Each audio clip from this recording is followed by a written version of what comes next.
Hello friends, welcome to my channel. और आज मैं एक्सप्लेन करने जा रही हूँ मूवी क्रॉल को, जो 2019 में रिलीज हुई है। ये एक एडवेंचर थ्रिलर मूवी है। इस मूवी के डायरेक्टर अलेक्जेंडर आजा है, तो आप अंदाजा लगा सकते हैं कि मूवी कितनी इंटरेस्टिंग होगी। इस मूवी का प्लॉट ये है कि फ्लोरिडा में हैली और उसके डैड समुद्री तूफान में फंस गए हैं और वो वहाँ से निकलने की कोशिश कर रहे हैं, लेकिन हालात और खराब होते जाते हैं। तो जब उन्हें पता चलता है कि तूफान के अलावा भी कोई और खतरनाक चीज है वहाँ, और तूफान के साथ साथ अब उन्हें उससे भी बचना है। और अब बिना टाइम को वेस्ट के चले शुरू करते हैं इस वीडियो को। लेकिन आगे बढ़ने से पहले एक छोटी सी रिक्वेस्ट, जो कि है चैनल को सब्सक्राइब और वीडियो को लाइक और शेयर करने की।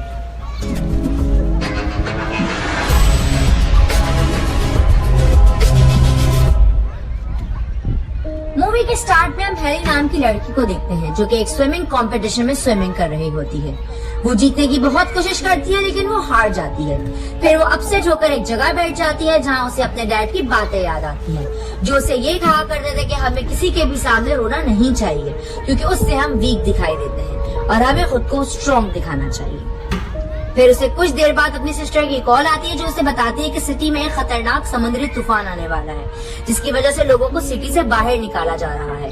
वहीं उस सिटी में उनके डैड भी रहते हैं, जो कि उसकी कॉल रिसीव नहीं कर रहे थे, और उनकी बातों से हमें ये समझ में आ रहा था कि उनकी मॉम और डैड का डिवोर्स हो चुका है। फिर हैली अपनी कार से उस सिटी की तरफ अपने डैड के पास जा रही होती है। वो उन्हें रास्ते में काफी बार कॉल करने की कोशिश करती है, लेकिन वो उसका फोन रिसीव नहीं करते। वहीं तूफान का जोर बहुत तेज था, तो पुलिस ने वहाँ सख्त नाकाबंदी कर रखी थी। एक पुलिस वाला उसे आगे जाने से मना करते हैं, और उसका नाम वेन था, जो कि हैली की सिस्टर का एक्स बॉयफ्रेंड था। हैली उसे उनके डैड के बारे में बताती है कि वो सिटी के अंदर ही है, और साथ ही वो अपना फोन भी रिसीव नहीं कर रहे हैं।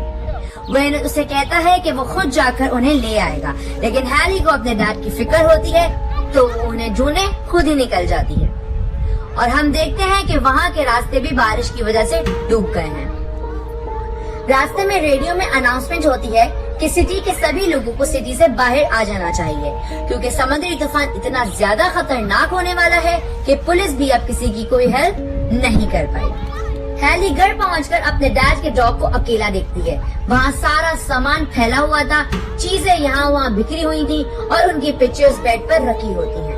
ये सब देखकर हैली अपनी सिस्टर को कॉल करती है। फिर वो इस सारी सिचुएशन के बारे में उसे बताती है, और साथ ही उसके एक्स बॉयफ्रेंड वेन के बारे में भी उसे बताती है। फिर हैली को ख्याल आता है कि शायद उसके डैड अपने पुराने घर में गए होंगे। फिर वो अपनी गाड़ी निकालती है और अपने डॉगी शुगर को साथ लेकर अपने पुराने घर की तरफ जाने लगती है।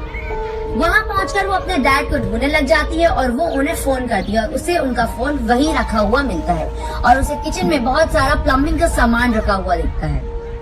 तभी शुगर बेसमेंट के स्टेयर्स के पास आकर भौंकने लग गया था। हैरी समझ जाती है कि उसके डैड यकीनन पाइप सही करने नीचे गए होंगे। फिर वो अपने डैड को ढूंढने नीचे जाती है, और वहाँ उसे एक पाइप पर खून लगा हुआ दिखाई देता है, और वहीं उसके डैड जख्मी हालत में बेहोश पड़े थे। वो उन्हें जगाने की कोशिश करती है, लेकिन वो नहीं उठते, तो वो उन्हें ऊपर ले जाने की कोशिश करती है।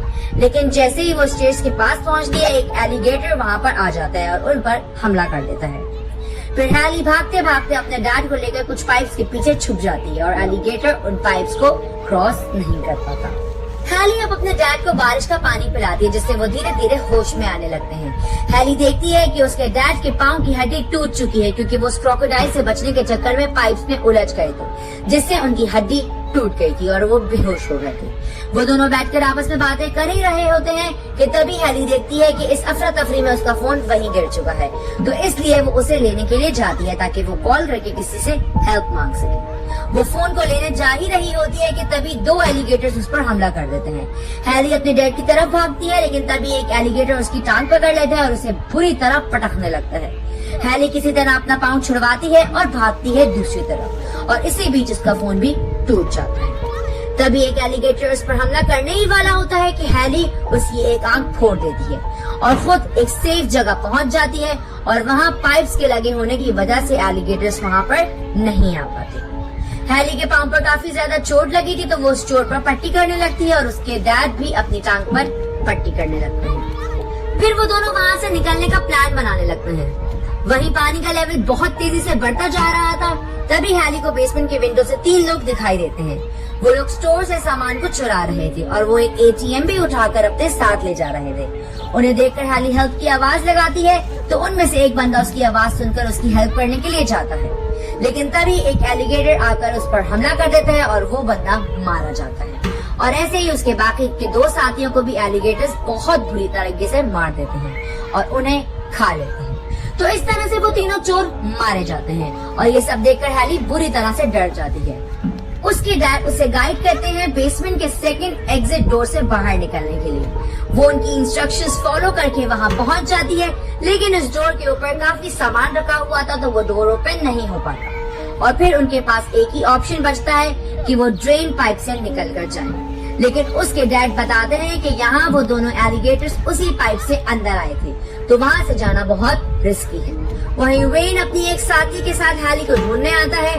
उसे घर में आता देखकर हैली और उसके डैड जोर जोर से हेल्प के लिए चिल्लाते हैं और वो वेन को वार्न कर रहे थे कि वो बेसमेंट में ना आए क्योंकि वहाँ 2 एलिगेटर्स थे। लेकिन वो उनकी आवाज सुनकर सीधा बेसमेंट की स्टेज से नीचे जाने की कोशिश करता है, जहाँ एलिगेटर्स आते हैं और वेन को मारने लग जाते हैं। हैली ये सब देखकर डर जाती है और वो उसे बचाने के लिए जाती है, लेकिन तब तक बहुत देर हो गई थी।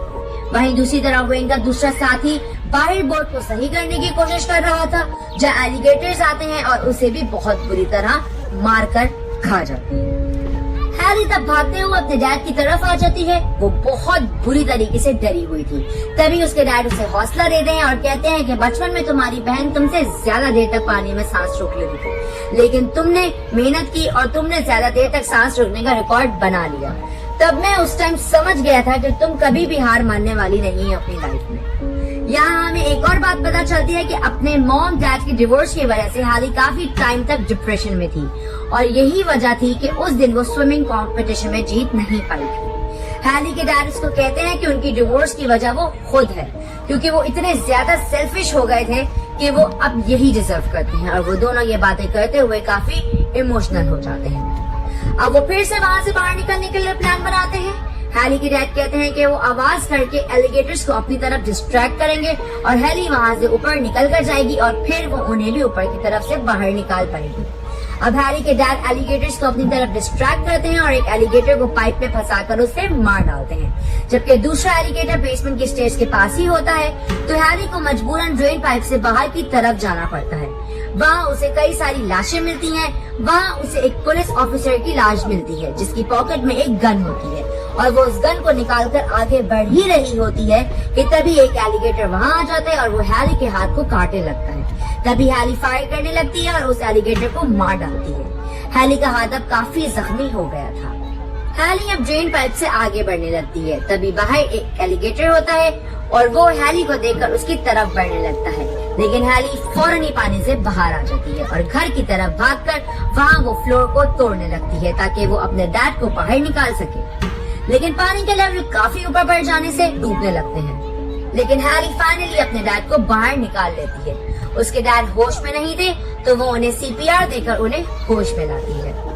फिर वो लोग सामने रखी बोट से जाने के लिए रेडी हो जाते हैं, लेकिन एलिगेटर्स वहाँ भी होते हैं। हैली के डैड उसे मोटिवेट करके कहते हैं कि तुम इन एलिगेटर से ज्यादा फास्ट स्विम कर सकती हो। हैली स्विम करके बोट की तरफ जाने लगती है और एलिगेटर्स भी उसके पीछे पीछे आ जाते हैं और हैली फाइनली बोट पर पहुँच जाती है और वो अब बोट स्टार्ट करके अपने डैड को भी बोट पर बिठा लेती है। लेकिन तभी एक जोरों का तूफान आता है और बोट समेत वो लोग घर के अंदर गिर जाते हैं, जहाँ हैली और उसके डैड दोनों अलग अलग हो गए थे। तब वहाँ पर उसके डैड को काफी सारे फायर फ्लेम्स मिलते हैं जिन्हें वो संभाल के रख लेते हैं ताकि वो उनके आगे काम आ सके। हैली को वहाँ किसी पुलिस ऑफिसर का रेडियो दिखाई देता है। हैली उसकी तरफ जाकर हेल्प मांगती है और अपनी लोकेशन बताती है। हैली के डैड ऊपर की तरफ जाने का ट्राई करते हैं, लेकिन एक एलिगेटर वहाँ पर आ जाता है और उन पर अटैक कर देता है, जिससे उनका एक हाथ उनकी बॉडी से अलग हो जाता है और वो दर्द की वजह से बहुत जोरों से चिल्लाते हैं, जिसे हैली सुन लेती है और वो भागते हुए उनकी तरफ जाने लगती है। वहीं वो एलिगेटर हैली को देखकर उसके पीछे पड़ जाता है। हैली भागकर बाथरूम की तरफ जाकर छुप जाती है और वो बहुत ही चालाकी से उस एलिगेटर को वहाँ पर बंद कर देती है। फिर वो दोनों ऊपर की तरफ जाने लगते हैं। तभी हैली को रेस्क्यू हेलीकॉप्टर की आवाज आती है तो वो अपने डैड को और ऊपर जाने का कहती है और खुद एक रूम की विंडो की तरफ जाती है और उन्हें फायर स्टिक से अपनी लोकेशन बताती है।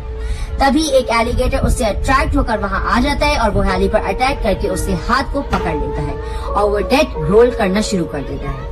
हैली हिम्मत करके उस फायर स्टिक को पकड़कर उस एलिगेटर के लगा देती है, जिससे वो हैली को छोड़ देता है। अब वो फाइनली वहां से बाहर की तरफ आ जाती है, लेकिन पानी का प्रेशर इतना तेज होता है कि वो खुद को संभाल नहीं पाती। तभी उसके डैड वहां पहुंचकर उसे बचा लेते हैं और वो दोनों उम्र सुकून का सांस लेते हैं। तभी उन्हें वापस रेस्क्यू हेलीकॉप्टर दिखाई देता है। हैली फायर स्टिक जलाकर उन्हें अपनी लोकेशन बताती है और हेलीकॉप्टर उन्हें रेस्क्यू करने के लिए पहुंच जाता है। और इसी के साथ ये मूवी यहाँ पर खत्म हो जाती है। तो दोस्तों, ये थी क्रॉल मूवी की कहानी की एक्सप्लेनेशन। मुझे उम्मीद है कि आपको इसकी एक्सप्लेनेशन पसंद आई होगी। दोस्तों, इस मूवी के डायरेक्टर अलेक्जेंडर हैं, जिनकी